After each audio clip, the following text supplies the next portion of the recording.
family would destroy me.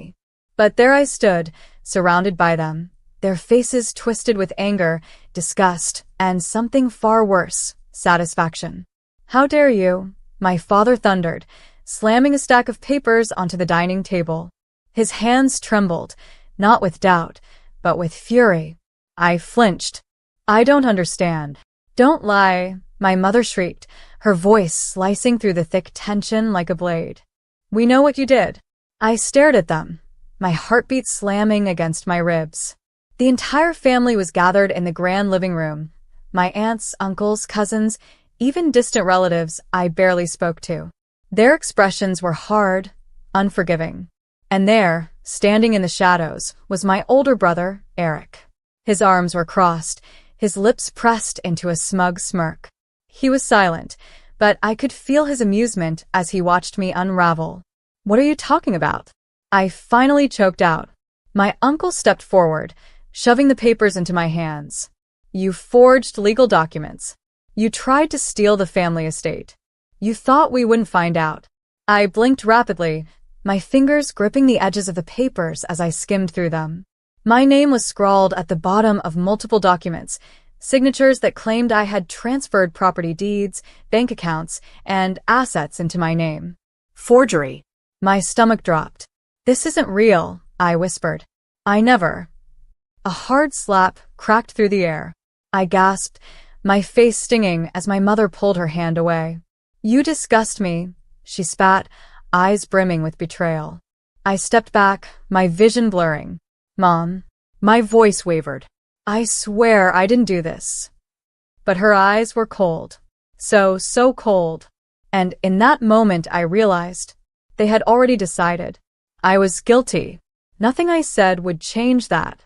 And then my father delivered the final blow. "You are no longer our daughter," he said, his voice thick with finality. "Get out." The walls of a home I had loved, the family I had trusted, they all collapsed around me. And I was thrown out like nothing.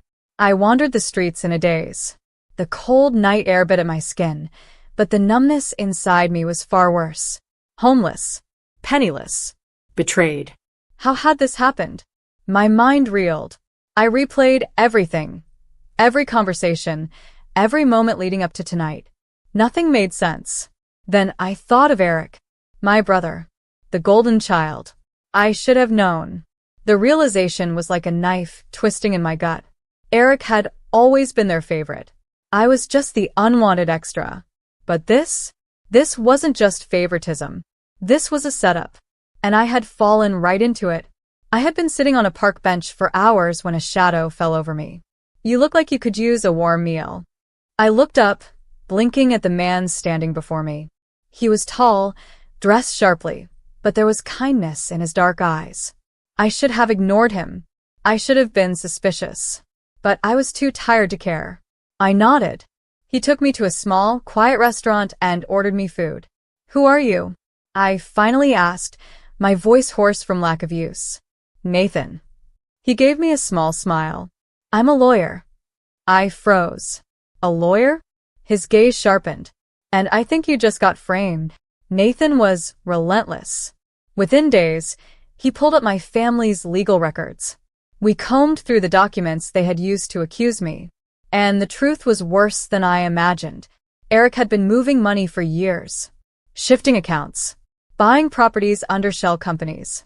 Slowly, carefully transferring the estate into his control. And then he had framed me to remove the last obstacle. "Unbelievable," Nathan muttered, shaking his head.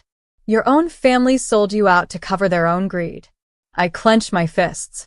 They thought I was weak. They thought I would disappear. They were wrong.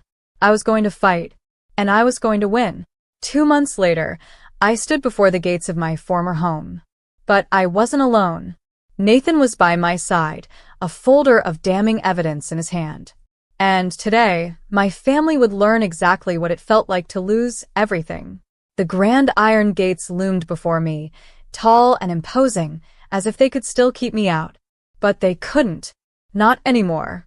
I took a deep breath, my pulse steady, my grip tightening around the stack of documents in my hands. Beside me, Nathan stood firm, his expression unreadable, but his presence reassuring. "Are you ready for this?" he asked quietly. I exhaled slowly, my gaze locked on the house beyond the gates. The estate had always been massive, luxurious, a symbol of my family's wealth and status. And yet, it had never felt more like a prison. "More than ready," I murmured. The guard stationed at the entrance recognized me instantly. His eyes widened in shock, and for a moment, he hesitated. "Miss Eliana," he fumbled, clearly uncertain. "The last time I had been here, I had been thrown out." "Open the gates," I said, my voice steady. "But now." Nathan stepped forward, his voice smooth but firm. "Unless you'd like to be an accomplice in fraud, I suggest you listen to her." The guard's face paled. Without another word, he pressed a button, and the gates creaked open. I stepped forward, my heels clicking against the pristine driveway, my stomach twisting with 1,000 emotions. I had dreamt of this moment, imagined every possible scenario, every reaction. But nothing could have prepared me for the storm waiting inside. Nathan and I reached the front door, and I didn't hesitate. I rang the bell. Loud. Clear. Unapologetic. And then I waited. Seconds later, the heavy doors swung open, and there stood my mother.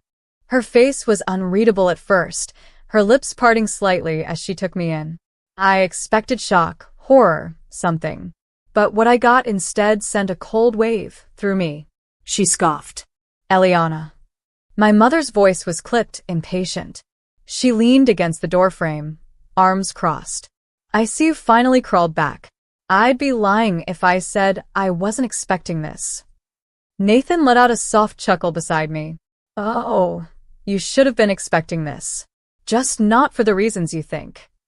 Her sharp eyes flickered to him. "Who are you?" "Someone who actually knows how to read legal documents," Nathan said smoothly. I lifted my chin. "Where's Dad?" My mother smirked, tilting her head. "Busy." "But why does that matter? You're no longer part of this family, Eliana. I'd advise you to turn around and leave while you still have some dignity left." Dignity? I almost laughed. The audacity of this woman. I pulled out the first stack of papers and thrust them toward her. "This say otherwise." She didn't take them. Didn't even glance down. Instead, she narrowed her eyes at me, her lips curving in a cruel smile. "Oh, sweetheart," she said, voice dripping with mock sympathy. "Are you still delusional? Do you think throwing around some papers is going to change anything?" Nathan sighed, clearly unimpressed. "Your son committed fraud," he said flatly. "These documents prove Eliana was framed. And if you refuse to cooperate, I'd be more than happy to let law enforcement take it from here." My mother's smirk faltered for the briefest second. "I saw it." The first crack. And it fueled me. I stepped forward, voice firm. "Where is Dad?" For the first time since she opened the door, she hesitated. Her confidence wavered, her hands gripping her arms a little tighter. Something was wrong. But before I could press further, a familiar voice boomed from inside the house. "What the hell is going on here?" And there he was. My father. The man who had looked me in the eye 2 months ago and told me I was nothing to him. My father stepped into view, his powerful presence still as intimidating as I remembered. But there was something different now. Lines of stress creased his forehead, and his eyes were darker, more sunken. I lifted the stack of documents higher, keeping my voice steady. "I came back to show you the truth. To show you exactly what Eric did." At the mention of my brother's name, his face twisted in irritation. He turned to my mother. "Why is she here?" "She thinks she is proof," my mother muttered. Nathan didn't wait for an invitation. He stepped past my mother, right into the house, and laid the documents out on the coffee table in the grand living room. "Let's make this easy for everyone," he said, flipping open the files. "This is a legal forensic analysis proving Eliana's signature was forged. This is a record of fraudulent transfers Eric made under her name. And this is a witness statement from the notary who never approved these transactions, but had his name forged as well." Silence. Heavy, deafening silence. I studied my father's face, searching for some sign of remorse, some acknowledgement that he had destroyed his own daughter's life over a lie. But all I saw was rage. His fists clenched, his chest rising and falling in deep, measured breaths. His eyes flicked through the documents, scanning each line, and I saw it. The moment realization hit. Eric had betrayed all of them. My mother stepped closer, peering over his shoulder. Her face drained of color. She swallowed hard. This can't be real. Oh, it's very real, Nathan said, snapping his briefcase shut. And unless you want your son to face serious prison time, I'd suggest you cooperate with us before the authorities get involved. My father's expression darkened. Where is Eric? My mother's lips pressed together. And that's when I knew. She knew. She had always known. But she had chosen to cover for him. Rage bubbled inside me, but I forced it down. I wasn't here for revenge. I was here for justice. I stepped forward, locking eyes with my father. You ruined my life for him, I said quietly. I lost everything because of you. For the first time since I arrived, he didn't meet my gaze. Coward. But it didn't matter. Because I wasn't here to beg for an apology. I was here to watch everything they built crumble. The moment was thick with silence, the kind that squeezed the air from the room and made every breath feel like a burden. My father gripped the edge of the table so hard his knuckles turned white, his eyes scanning the papers over and over again, as if sheer willpower could alter the damning evidence before him. Beside him, my mother was frozen, her hand hovering near her mouth, her fingers trembling as she processed the ugly truth. Eric had set me up. Eric had stolen from them. Eric had built his kingdom on lies. I waited. I wanted to hear them say it. I wanted to watch the reality of what they had done to me crush them the way their betrayal had crushed me. Nathan adjusted his tie, his expression unreadable. I assume you understand the severity of this. His voice was calm, but there was an edge beneath it, a quiet, simmering anger that told me he hated what they had done to me. My father exhaled sharply through his nose, shoving the papers aside. Where is he? His voice was dangerously low. No one answered. And then, a slow clap echoed from the staircase. Wow. Eric's voice was casual, lazy. What a dramatic little reunion. My pulse spiked as I turned to face him. He was standing at the top of the stairs, dressed in a designer suit, completely unbothered. His smirk was smug, his gaze sharp as he strolled down step by step, as if he were the king of this house and not the snake who had deceived everyone in it. Nathan's expression remained unreadable, but I could feel the tension radiating off him. Eric reached the bottom of the stairs, stuffing his hands into his pockets. I gotta say, Eliana, I'm impressed. I thought you'd be halfway across the country by now, crying in some cheap motel. His smirk widened. But look at you, still fighting for something that was never yours to begin with. Rage surged in my veins. Never mine. I repeated, my voice dangerously soft. He tilted his head. You were always the outsider. The unwanted one. The spare. He chuckled. You really thought Mom and Dad would ever choose you over me? Something inside me snapped. I stepped forward, my heels clicking against the floor, my eyes locked onto his. Funny, I murmured, a cruel smile tugging at my lips. Because after today, they won't have a choice. Eric's smirk faltered for the briefest moment. Nathan pulled out another set of papers from his briefcase and placed them on the table. These are formal charges, he said smoothly. Fraud. Forgery. Embezzlement. Given the evidence we've gathered, I'd say prison time is a very real possibility. Eric's jaw tightened. You wouldn't dare. I folded my arms. Watch me. Eric scoffed, but I could see the flicker of unease in his eyes. For the first time since this all started, he was realizing something. This wasn't a game anymore. I turned to my father, watching him carefully. You threw me out without a second thought, I said quietly, my voice laced with ice. You didn't question it. You didn't even look for the truth. My father's jaw clenched, but he said nothing. I turned to my mother next. You slapped me? I whispered, the memory burning into my skin. You told me I disgusted you. Her face contorted in shame, but she still refused to meet my gaze. Nathan sighed. You have two choices, he said. You can either work with us and file formal charges against Eric before this escalates further, or you can all go down with him. Eric scoffed. Oh, please. You think they'd turn on me? He laughed, shaking his head. They need me. I run this family. My father remained stiff, his fists clenching and unclenching as if he were fighting an internal battle. And then, he made his choice. He lunged at Eric.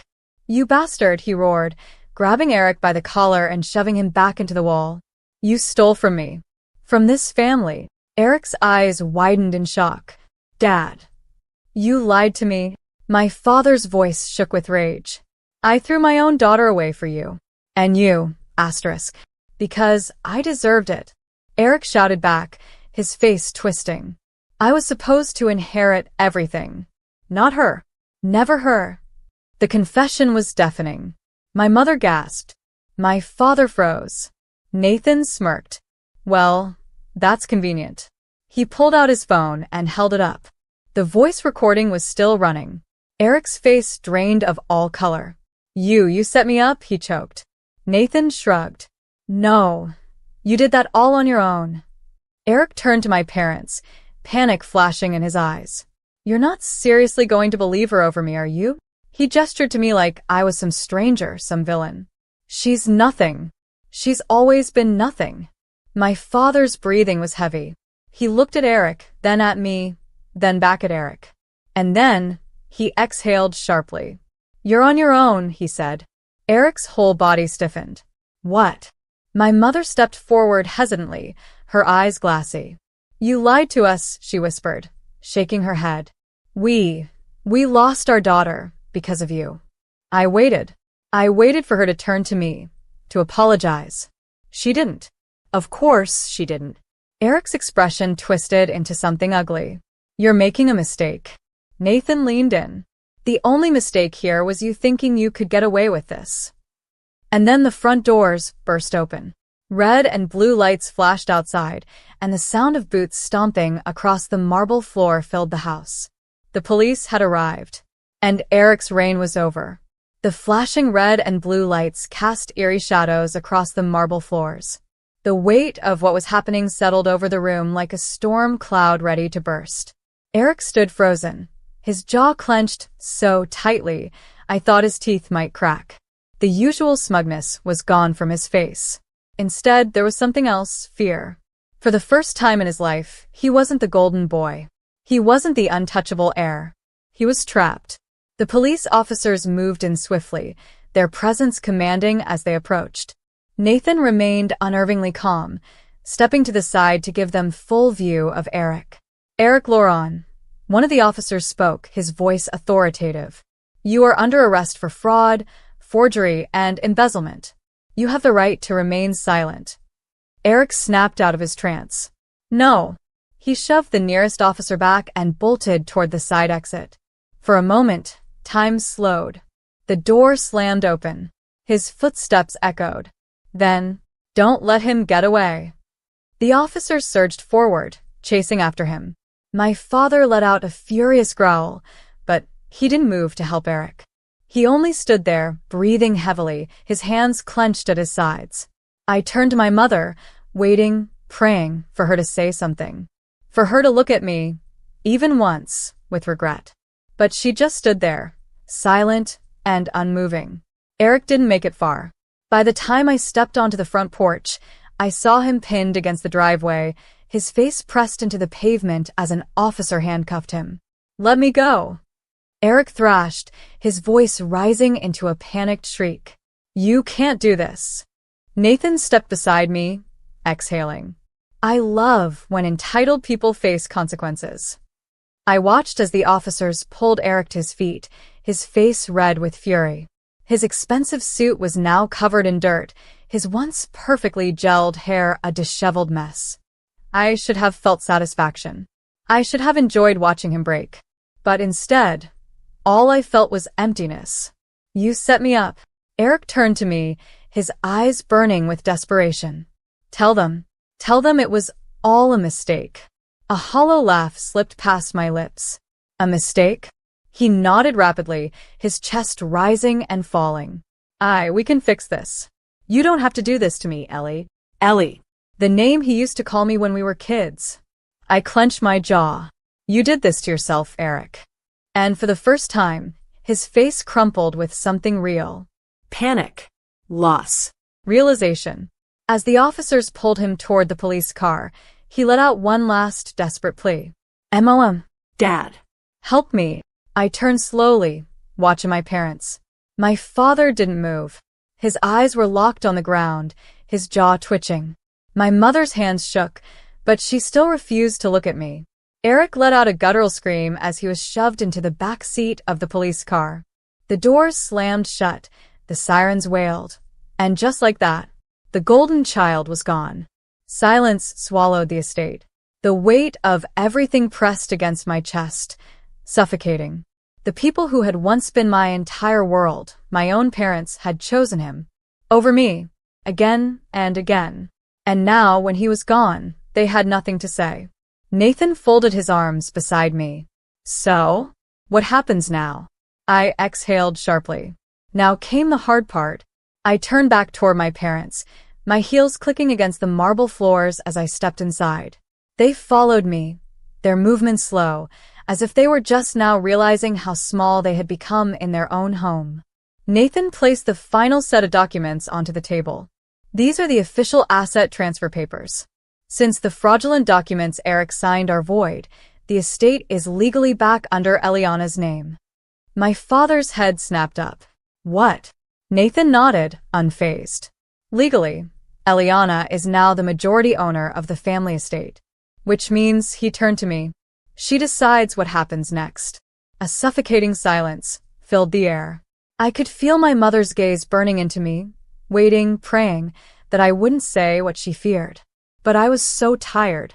Tired of waiting for an apology that would never come. Tired of looking for love where there was only greed. Tired of being disposable. I straightened my back. Get out. My mother's breath hitched. Eliana. I held up a hand. No. You don't get to say my name like that. Not after everything. My father's face twisted. You can't, you wouldn't. Wouldn't what? I snapped, my voice rising. Do to you what you did to me? He flinched. I let out a sharp, bitter laugh. You didn't hesitate. You didn't even think twice before throwing me out. You believed him, without a single doubt. My mother's lips trembled. We didn't know. You didn't want to know. I cut her off, because it was easier to believe I was a villain than admit that Eric was never the son you thought he was. Silence. Thick. Heavy. And then, my father exhaled sharply. Fine. I blinked. What? He straightened his shoulders, his expression eerily blank. If that's what you want, we'll leave. My mother turned to him, horrified. James. But he was already moving, already heading toward the door. The realization hit me hard. He wasn't going to fight for me. He never had. And he never would. I let out a shaky breath, my hands curling into fists. You threw away your daughter for nothing. He didn't respond. He just left. And my mother, after one last, lingering look, followed him. For the first time in my life, the house was mine. The estate, the wealth, the legacy they had wanted so desperately, it was all in my hands. But it didn't feel like a victory. Nathan stood beside me, quiet, waiting. Are you okay? He finally asked. I closed my eyes, exhaling slowly. I don't know. Because in the end, I hadn't just lost my family. I had lost the illusion of them, too. The estate was quiet. For the first time in my life, I had everything my family had fought for, everything they had betrayed me over. And yet, it all felt empty. I stood in the massive living room, my fingers trailing over the marble countertop, the heavy silence pressing down on me. My parents were gone. My brother was in custody. The people who had thrown me away were now the ones cast out. Nathan leaned against the doorway, watching me carefully. So, he said after a long pause. What now? I turned, meeting his gaze. I don't want it. He raised an eyebrow. The estate. I nodded. I don't want this house. I don't want their legacy. Nathan studied me for a moment, then smiled softly. Good. Because I already put the paperwork in motion. I blinked. What? He pulled a stack of documents from his briefcase and placed them on the table. The estate will be sold. A large portion of the funds will be donated to charity. The rest? Yours to decide. I swallowed hard. You knew I'd do this. Nathan smirked. I know you. A warm feeling settled in my chest. After everything, after all the betrayal, Nathan had been the one person who never doubted me. And that meant more than any inheritance ever could. The house was stripped of everything valuable within a week. I watched as paintings were taken down, furniture removed, decades of wealth packed away into moving trucks. One by one, the remnants of my family's empire disappeared. And strangely, with each thing that left, I felt lighter. The final thing I took was a single framed photo of me as a child before everything went wrong. Before greed poisoned my family. Then I turned and walked away without looking back. Eric's trial was brutal. The evidence was overwhelming. No amount of money or manipulation could save him now. He was sentenced to prison for a long time. As for my parents, they were ghosts now. They tried to fight for scraps of their former life, but with Eric gone and the estate sold, they had nothing left. They faded into obscurity, forced to live with the reality that they had abandoned the only child who could have saved them. But that wasn't my problem anymore. Nathan and I left the city together. With the money from the estate, I started something new. A business of my own. Something built from my hands, my choices, my own future, not the chains of my family's past. For the first time, I was free. Nathan stayed by my side, as more than just my lawyer, more than just a friend. He had believed in me when no one else did. And now I was finally starting to believe in myself, too. People always think revenge is about destruction. But true revenge? It's living well. It's watching the people who tried to break you fade into nothingness while you rise. And as I stood at the edge of my new home, looking out at the horizon, I smiled. Because I had won. Not with hatred. Not with cruelty.